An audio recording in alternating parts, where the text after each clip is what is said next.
Just another update. We got this back together. All the parts came in and I got them all installed. I did record video of all of this work, and it's going to take a lot of editing, but the reason I still have only one tire on here on the outside, it's not duals. I got just an outside tire because I needed it for alignment, and I'm going to take it back off because I got to patch all these holes on the frame. A lot of welding I got to do yet, and that's another job. So, but we got it all back together, and took about 2 days to do it.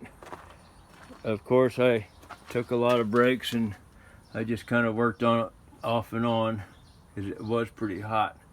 So, but it's all put back together. It's all done. Everything's back like it was, except got new parts now.